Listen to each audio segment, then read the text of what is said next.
রুদ্রদা, তুমি চিন্তা করো না। ঘুম হচ্ছে যখন, তার মানে এখন ঠিকই আছে। হ্যাঁ, একদিন মেসির খুব অনিয়ম হয়েছে।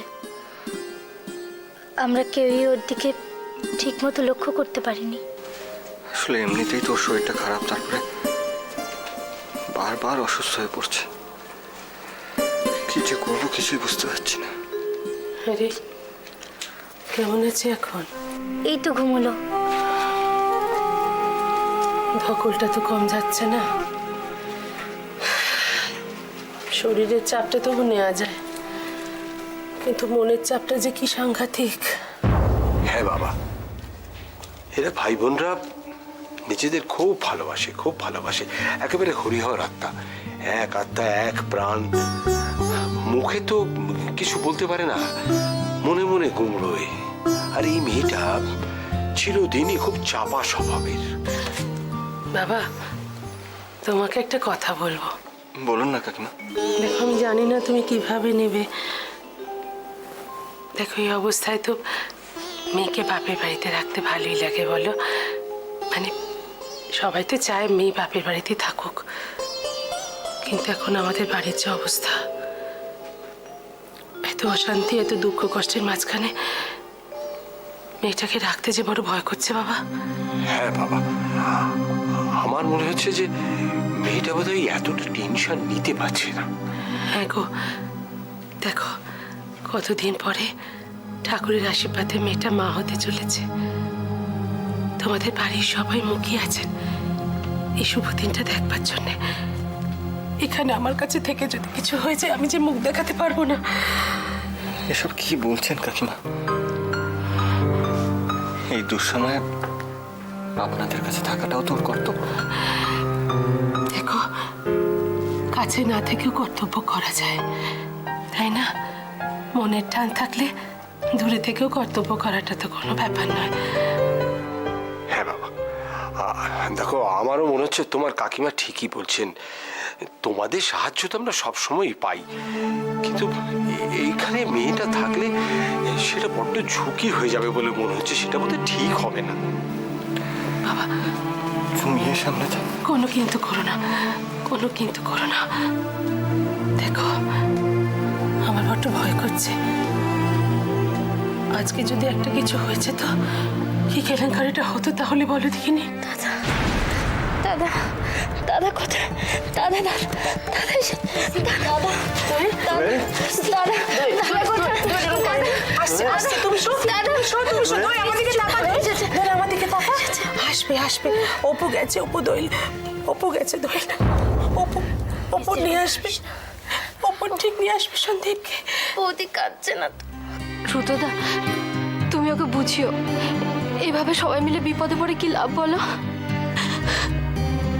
এসব আমার জন্যই হলো, এসবের জন্য আমিই দায়ী।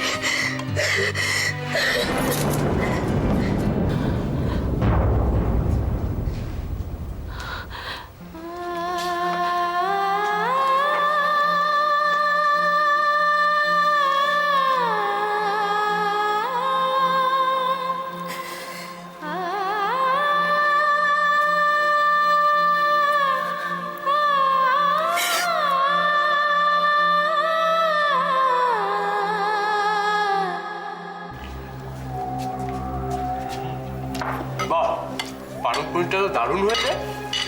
ওটা কিন্তু দিদি বানিয়েছে। তাই বলি, এত ভালো হলো কি করে? আমি স্পেশালি কিন্তু তোর জন্য বানিয়েছি। তাই নাকি? Thank you Dima. নিতাই, আমার গেলাসে জল নেই কেন? আর কতদিন শেখাতে হবে তোমায়? থাক।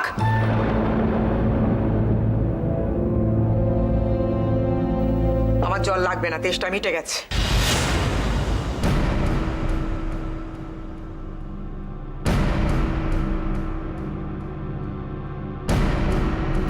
দিদি, তোমার তো এখনো খাওয়া হলো না।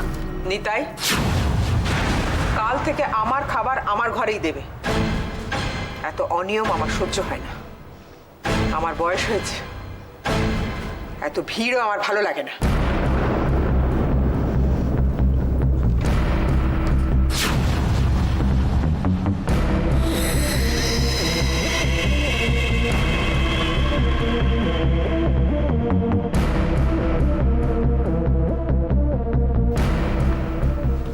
বসুন। আপনি এইভাবে না খেয়ে চলে যাবেন না প্লিজ। আমি জানি এই বাড়িতে ভিড়টা আমিই বাড়িয়েছি। এই বাড়িতে যত অনাচার সব আমার জন্য। কেন একটা বাইরের লোকের জন্য রাগ করে না খেয়ে থাকবেন বলুন তো? বসুন। দিদি তুমি কেন এরকম করছো বলো তো? খেয়ে যাও না। নিতাই দা, টুইমার কি লাগবে দেখো, কি কি দরকার। কি হলো, চুপ করে দাঁড়িয়ে আছো কেন? আরে আমি কিচ্ছু মনে করিনি, আমার এসব সয়ে গেছে। গরিবের মেয়ের আবার মান অভিমান বলে কিছু থাকে নাকি? দাঁড়াও অপর্ণা, হঠাৎ তুমি চলে যাচ্ছ কেন? তোমার এরকম মনে হলো কেন যে তোমার কারণে আমি উঠে যাচ্ছি?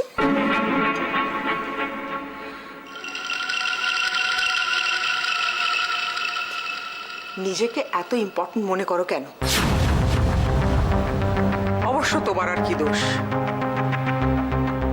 বাড়ির লোকজনই তোমার মাথায় তুলেছে। সস্তার নাটক করে সিম্প্যাথি করানোর চেষ্টা করো না। কি প্রমাণ করতে চাইছো তুমি?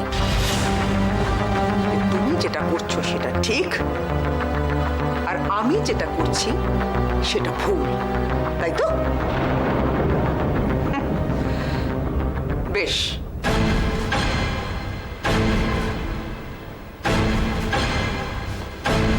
টুইমা, টুইমা তুমি না খেয়ে...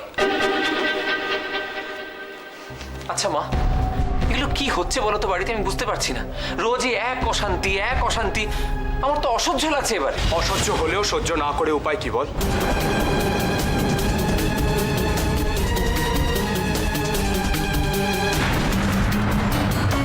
ময়ূক, ময়ূক,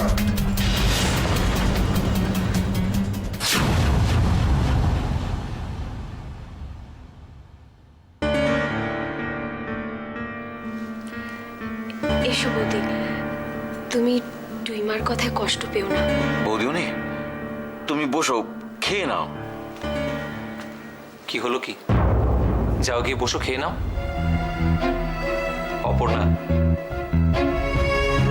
আমার খিদে নেই।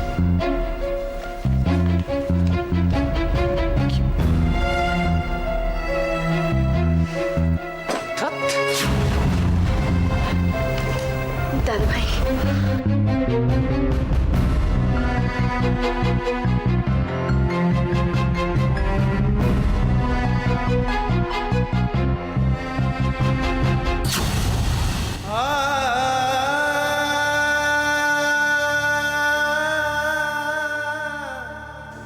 জুই, প্লিজ তুমি আমায় ক্ষমা করে দিও।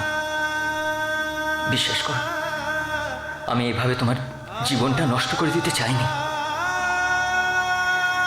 কিন্তু আমি হেরে গেছি জুই, সত্যি আমি হেরে গেছি।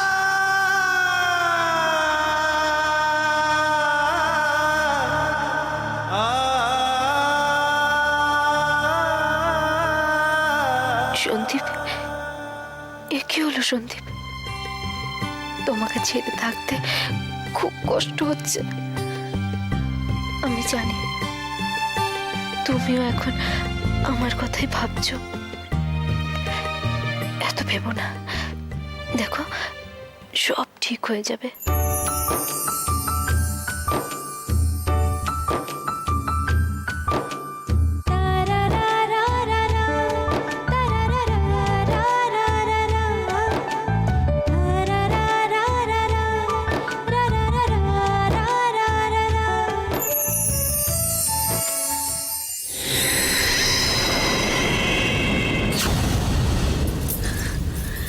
সন্দীপ,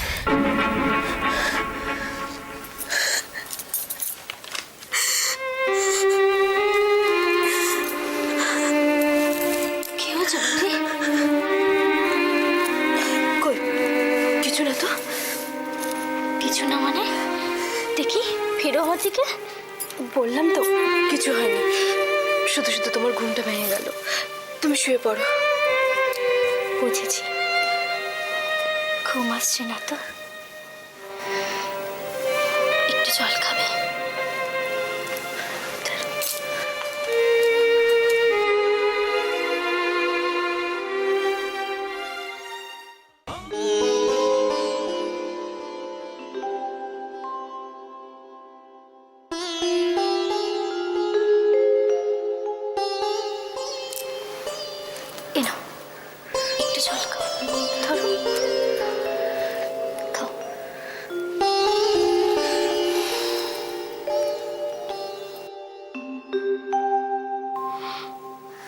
এতদিন আমাদের বিয়ে হয়েছে, এই প্রথম কৃষাণু আমাকে রেখে বাইরে গেছে। তা দিয়ে আমার যে কি কষ্ট হচ্ছে সে শুধু আমি জানি। আর তুমি এত কিছুর পরেও, যদিও তোমার বিয়েটা হলো, তুমি না বললেও কি আমি তোমার কষ্ট বুঝবো না? এই কষ্টের যে কোনো ভাগ হয় না। যাই করো না কেন, মনটা যে তার কাছেই পড়ে থাকে। তোমাদের দুজনকে দেখে ভেবেছিলাম আমিও,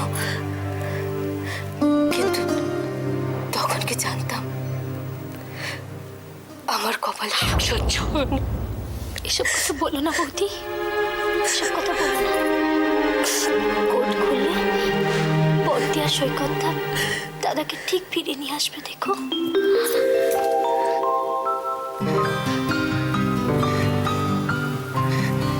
সত্যি দেখো, দাদাকে ঠিক নিয়ে আসবে।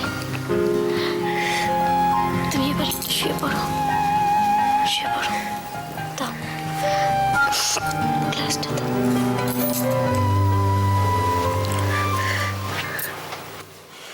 রাই, আমাকে একবার থানায় নিয়ে যাবে? আমার সন্দীপের সাথে খুব দেখা করতে ইচ্ছা করছে। আমি তো এখানে সবার সাথে আছি, কিন্তু ও তো ওখানে একা। কি করছে কে জানে।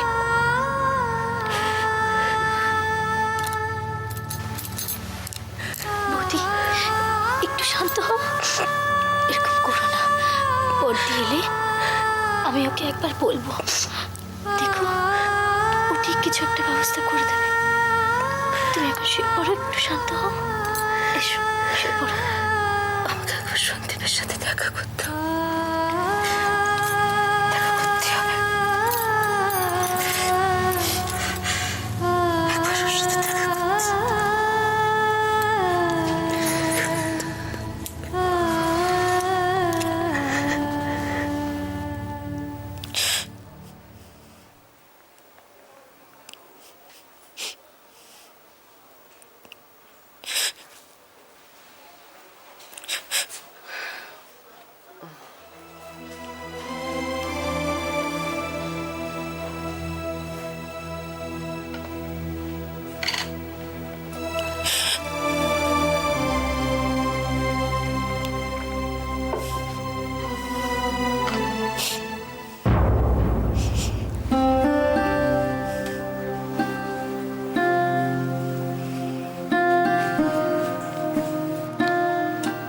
তুমি এখনো ঘুমোনি?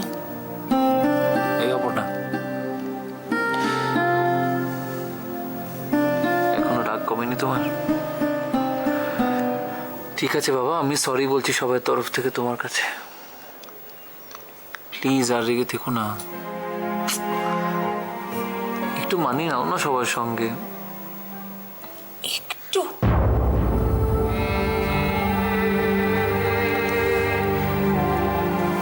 দেখো, বাড়িতে এত টেনশন এখন, সবাইকারই তো মনের অবস্থা ভালো নয়। কে কি বলছে কেন সেটা ধরে বসে আছো? আর হয়তো এমনও হতে পারে যে তোমাকে ইচ্ছে করে। তাই কি সৈকত? বন্ধ ঘরের মধ্যে হাত জড়ো করে বউকে মানিয়ে নিলেই কি সব সমস্যার সমাধান হয়? হয় না গো। আমি যখন কোনো ভুল করি তখন তো তুমি প্রতিবাদ করো। তাহলে একইভাবে বাড়ির কেউ যদি আমার প্রতি কোনো অসম্মান প্রকাশ করে, তাহলে হাজব্যান্ড হিসেবে কি তোমার কাছে আমি এইটুকু এক্সপেক্ট করতে পারি না? বুঝেছি, এখন সব অভিমান আমার উপর তো। হেসো না প্লিজ। হাসি দিয়ে সবকিছু চাপা যায় না সৈকত। কেন তুমি বুঝতে চাও না বলো তো? কেন তুমি বোঝো না? এ বাড়ির নাম ডাক এই সবকিছু থেকে আমার কাছে আমার আত্মসম্মানের মূল্য অনেক বেশি। আচ্ছা ঠিক আছে, তাহলে বলো আমি এখন কি করতে পারি? বাড়ির সবাইকে ডাকি, ময়ূককে, বাবাকে, মাকে, তুই মাকে, সবার সঙ্গে আমি তর্ক করি? বলো আমি কি করতে পারি, বলো আমাকে। আমি তো একবারও তোমাকে সে কথা বলিনি। আমি তো প্রতিবাদ করতে বলেছি, ঝগড়া করতে বলিনি তো, তর্ক করতে আমি বলিনি তো। তুমি কি জানো যে আমি তোমার হয়ে তুই মার কাছে সরি বলতে গিয়েছিলাম? তুমি জানো? এবং তার জন্য, তোমার জন্য এক গাদা কথা শুনতে হয়েছে আমাকে, আর এখন তুমি আমাকে কথা শোনাচ্ছ। দেখো, সরি বললে না সব সমস্যার সমাধান হয়ে যায় না। অপর্ণা, আমি তোমাকে একটা রিকোয়েস্ট করছি, আর না ঝামেলা বাড়িও না। তুমি বুঝতে পারছো যে তোমার আর আমার সম্পর্কটা নষ্ট হয়ে যাচ্ছে ক্রমশ এইসব ঝামেলার জন্য? আমি একটা কথা বলি, চলো না আমরা দু একটা দিন কোথাও একটু ঘুরে আসি, ভালো লাগবে, একটু হালকা হয়ে আসি।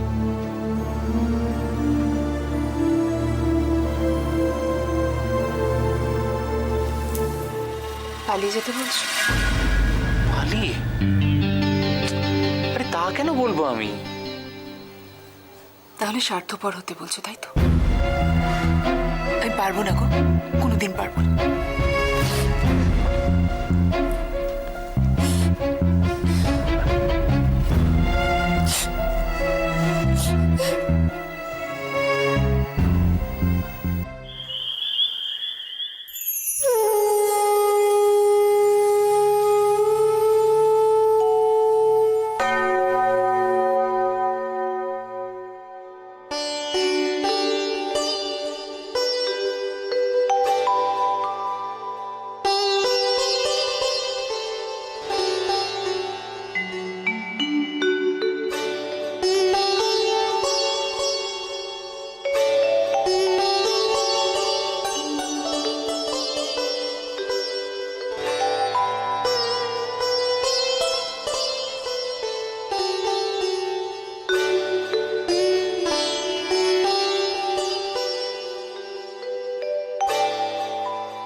कश्यपेयं महादतिं धन्तरिं सर्वपापघ्नं प्रणतस्मै दिवाकरम्।